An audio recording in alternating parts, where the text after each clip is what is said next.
Assalamualaikum warahmatullahi wabarakatuh. Kembali lagi dengan saya Laud Novel dalam Info Show. Pada kesempatan kali ini saya ingin berbicara tentang uh, polemik yang beberapa hari ini menghiasi opini publik yang berkaitan dengan pemberantasan tindak pidana korupsi di Indonesia, yang pada intinya bahwa beberapa hari ini kita melihat terjadi polemik yang cukup luar biasa ya, yang terjadi manakala KPK kemudian menetapkan tersangka seseorang yang berstatus sebagai seorang prajurit TNI ataupun militer sebagai tersangka tindak pidana korupsi.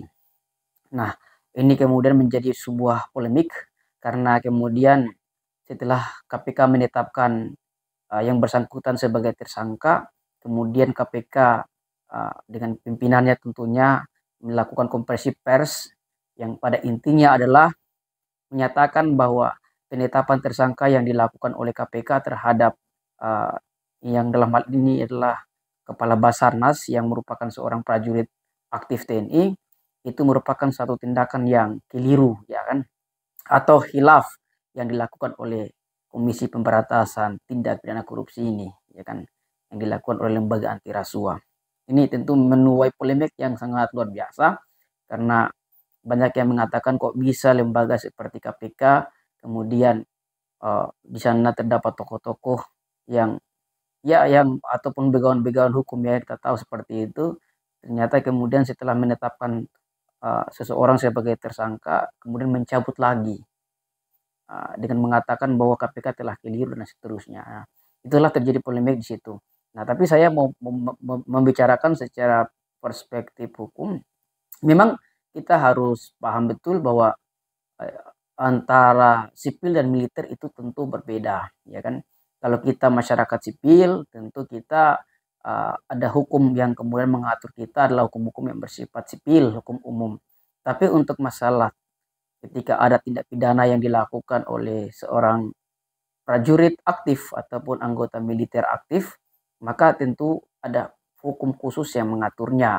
Yang kita tahu dengan misalnya kalau militer, yang dalam persoalan aku ini kita tahu bahwa militer ya diatur dalam undang-undang militer. Nah, di sini memang kita berbicara tentang konteks kompetensi yurisdiksi atau kompetensi para penegak hukum pada wilayah-wilayah mana kemudian mereka dapat masuk dan pada wilayah-wilayah mana pula kemudian tidak dibenarkan. Nah, lalu kita lihat memang ya, saya pikir memang pada posisi ini sangat sangat benar apa yang dilakukan oleh KPK.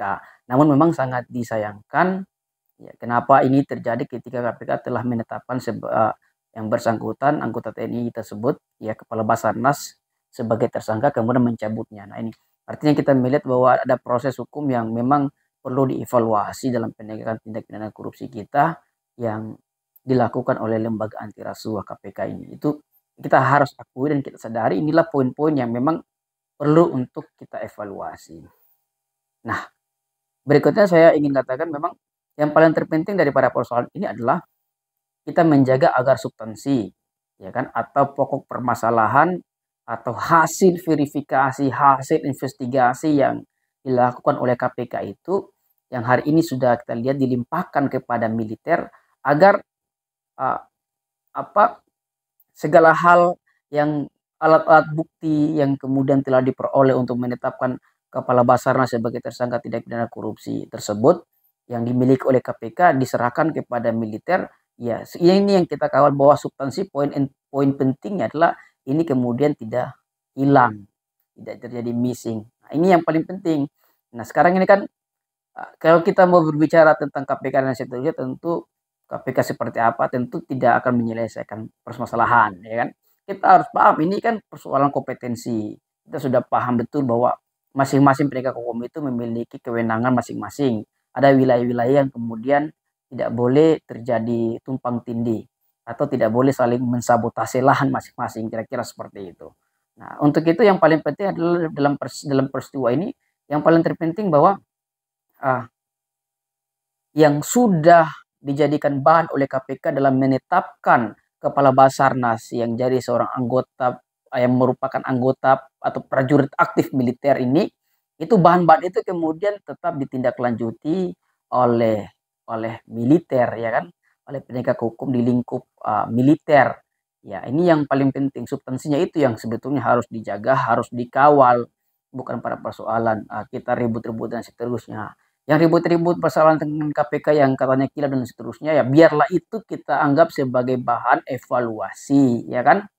Dan kita tahu juga bahwa memang penegakan hukum Indonesia ini kan dilakukan oleh apa namanya oleh misalnya oleh manusia yang kemudian tentu juga bisa bisa hilap dan lain-lain seterusnya. Nah ini tentu ya kan, makanya kalau bicara tentang tentang konteks peradilan di Indonesia kan ada mengenal tingkat tingkat pertama, tingkat banding, tingkat kasasi, tingkat PK dan lain seterusnya. Nah itu untuk secara filosofisnya adalah karena manusia ini kan adalah tempatnya kesalahan, tempatnya kekeliruan, tempatnya keilafan dan lain seterusnya. Bukan berarti saya membela KPK dan lain seterusnya, bukan. Tetapi dalam posisi saya, ya kita harus akui dulu bahwa memang persoalan ini adalah murni adalah kompetensi absolut daripada militer untuk kemudian mengurusi persoalan ini. Nah, yang paling terpenting adalah terjadi koneksitas antara KPK dan militer, penegak hukum di lingkup militer, agar bahan-bahan yang kemudian sudah dimiliki oleh KPK ya atau alat-alat bukti yang sudah dimiliki oleh KPK untuk menetapkan Kepala Basarnas sebagai tersangka tindak pidana korupsi itu dilanjutkan. Nah, bukan lagi dimulai baru tetapi dilanjutkan dan lain-lain seterusnya. Ini yang paling krusial. Ya, kira-kira itu yang memang bisa kita lihat. Nah, ini supaya jadi sekali lagi saya sampaikan supaya menjadi titik entry point fundamental bagi kita bahwa antara sipil dan militer dalam konsep dalam hal ketika melakukan tindak pidana itu cara penanganannya itu berbeda. Ya kan? Siapa yang dan kemudian siapa yang berwenang untuk melakukan investigasi terhadap mereka itu beda. Karena mereka adalah militer, bukan seperti kita sipil, ya kan? Kita sipil ya pakai undang-undang, ya pakai hukum yang sifatnya umum. Tapi kalau militer dia memiliki hukum yang sifatnya khusus. Ya kita istilahkan dengan misalnya ada hal-hal yang bersifat lex spesialis derogat legi generalis ya, bahwa hukum yang khusus itu mengesampingkan hukum yang bersifat umum. Nah itu yang penting. Ini adalah satu pembelajaran mendasar di Fakultas Hukum yang bisa kita dapatkan. Ya, sekian dari saya, Laode Noval. Bagi kawan-kawan yang menyaksikan apa yang saya sampaikan, yang tidak setuju, yang setuju, silakan berikan komentarnya. Karena saran yang konstruktif, saran yang kritis tentu sangat baik bagi kita untuk saling mengevaluasi. Dan jangan lupa pula untuk subscribe video saya. Dan serta aktifkan tombol lonceng untuk mendapatkan informasi di video-video yang akan datang. Assalamualaikum warahmatullahi wabarakatuh.